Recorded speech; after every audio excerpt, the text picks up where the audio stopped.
प्रस्तावना: भगवान गौतम बुद्ध का जीवन, उनके उपदेश और उनकी शिक्षा न केवल भारत बल्कि पूरे विश्व में एक अद्वितीय स्थान रखती है। उनका जीवन संघर्ष, तपस्या और आत्मज्ञान की साधना का प्रतीक है। वे एक साधारण राजकुमार से लेकर सम्यक ज्ञान की प्राप्ति करने वाले महान साधक बने। बुद्ध का जीवन प्रेरणा से भरा हुआ है, जो आज भी हम सब के लिए मार्गदर्शन का स्रोत बना हुआ है। बुद्ध का जीवन हमें यह सिखाता है कि जीवन में सुख दुख का आना जाना है, लेकिन अपने अंदर की शांति और संतुलन बनाए रखना अधिक महत्वपूर्ण है। इस लेख में हम गौतम बुद्ध की प्रेरक कहानियों के माध्यम से उनके जीवन के कुछ महत्वपूर्ण पहलुओं को समझने की कोशिश करेंगे। 1. सिद्धार्थ का जन्म और प्रारंभिक जीवन।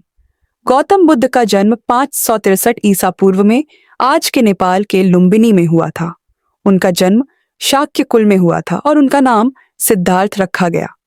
सिद्धार्थ के माता पिता राजा शुद्धोधन और रानी माया देवी थे। सिद्धार्थ का बचपन बहुत ही ऐश्वर्यपूर्ण था और वह हमेशा सुख और आराम में रहे। लेकिन उनके जीवन की असली यात्रा तब शुरू हुई जब उन्होंने बाहरी दुनिया के दुखों को महसूस किया। 2. राजमहल में असंतोष। सिद्धार्थ को राजमहल में एक शाही जीवन मिला था जहां हर सुविधा उन्हें उपलब्ध थी, लेकिन उनका मन कभी संतुष्ट नहीं हुआ। उनका मन सच्चाई की खोज में व्यस्त था। एक दिन उन्होंने महल के बाहर की दुनिया को देखने का निश्चय किया। जब वह बाहर गए तो उन्होंने कुछ दुखों का सामना किया। उन्होंने देखा कि लोग बीमार हैं, बुजुर्ग हो रहे हैं और मृत्यु के कगार पर हैं।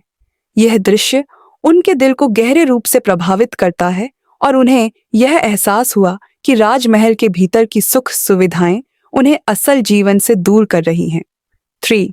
संन्यास का निर्णय।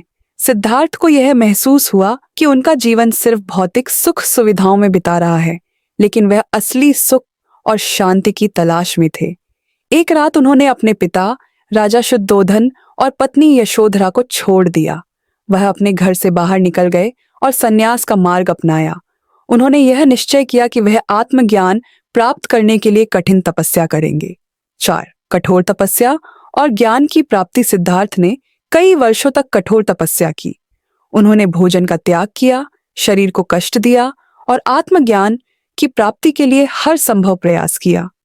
लेकिन इस कठिन साधना के बावजूद उन्हें कुछ विशेष ज्ञान प्राप्त नहीं हुआ। एक दिन वह समझ गए कि आत्मज्ञान प्राप्ति के लिए शरीर को अत्यधिक कष्ट नहीं देना चाहिए, बल्कि एक संतुलित जीवन जीना चाहिए। इस ज्ञान के साथ उन्होंने अपना तपस्या का तरीका बदला और अंततः बोध गया में बोधि वृक्ष के नीचे ध्यान करते हुए उन्हें परम ज्ञान की प्राप्ति हुई।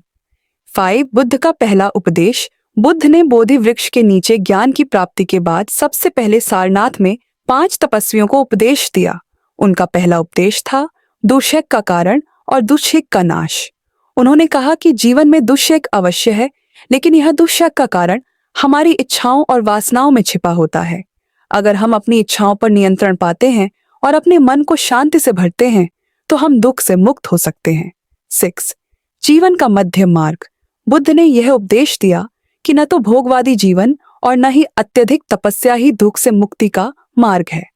उनका मध्य मार्ग का सिद्धांत इस बात को प्रकट करता है कि हमें न तो अत्यधिक भोग की ओर जाना चाहिए और न ही अत्यधिक तपस्या की ओर। हमें संतुलित जीवन जीने की आवश्यकता है, जो शारीरिक, मानसिक और आध्यात्मिक रूप से समान रूप से विकसित हो। यह सिद्धांत आज भी हमारे जीवन में प्रासंगिक है, जहां हम शारीरिक, मानसिक और भावनात्मक संतुलन बनाए रखते हुए अपने जीवन को संतुष्टिपूर्ण बना सकते हैं। 7वां कर्म और पुनर्जन्म का सिद्धांत। बुद्ध ने कर्म के सिद्धांत को भी अपने उपदेशों में प्रमुखता से रखा। उन्होंने कहा कि हमारे कर्म ही हमारे भविष्य का निर्धारण करते हैं। अगर हम अच्छे कर्म करेंगे तो अच्छे फल प्राप्त करेंगे और बुरे कर्मों का फल बुरा होता है। साथ ही उन्होंने पुनर्जन्म के सिद्धांत की भी व्याख्या की, जिसमें यह कहा गया कि मृत्यु के बाद हमारी आत्मा का पुनर्जन्म होता है और यह पुनर्जन्म हमारे कर्मों के आधार पर होता है। 8. अहिंसा का महत्व। बुद्ध ने अहिंसा को बहुत महत्वपूर्ण बताया। उन्होंने कहा कि किसी भी प्रकार की हिंसा, चाहे वह मानसिक हो या शारीरिक, हमें हमेशा से बचनी चाहिए। बुद्ध ने जीवन में अहिंसा का पालन करते हुए दुनिया को यह संदेश दिया कि सच्ची शांति केवल अहिंसा से ही प्राप्त की जा सकती है। यही कारण है कि उनका संदेश आज भी मानवता के लिए प्रेरणादायक है। 9.